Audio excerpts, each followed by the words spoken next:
नवेम्बर मास 19 तारिख मिल जोड़ा ऑफिशियली घोषणा हो सारी नवेम्बर मास 19 तारिख बुधवार दिन मिल ए 9 कोटी चाषी भाई मानक 18,000 कोटी टंका प्रदान माने प्रत्येक चाषी भाई मानक 2,000 टंका लेखाएं मिल नवेम्बर 19 तारिख दिन 11टा बेले आपन को यही टंका ट्रांसफर करा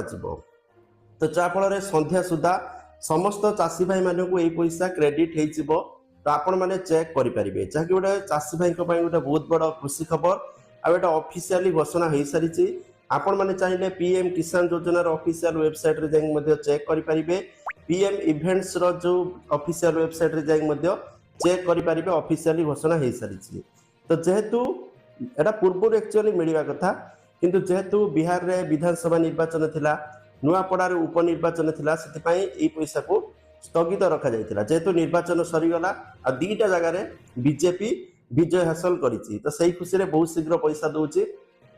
ताकि नवेम्बर 19 तारिख चाषी भाई गोटे खुशी खबर आ प्रत्येक चाषी अकाउंट को 2,000 टंका लेखाएं क्रेडिट हो किंतु जो चाषी मैंने भूल वशत पूर्वर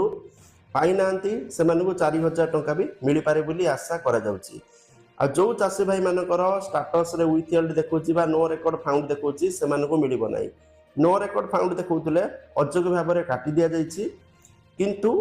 जदि आपनकर देखौछि विथहेल्ड ताले फिजिकल वेरिफिकेशन बेले परे पैसा मिलिबो किंतु बाकी समस्त चाषी भाई माननको नवेम्बर 19 तारिख बुधवार दिन 11टा रु पैसा मिलवा आरंभ होइजिवो तो चलतु आजकल टॉप न्यूज कौन रही देखी ना लेट्स स्टार्ट प्रथम अपडेट रही 2025 मसीह होइतिबा बिहार विधानसभा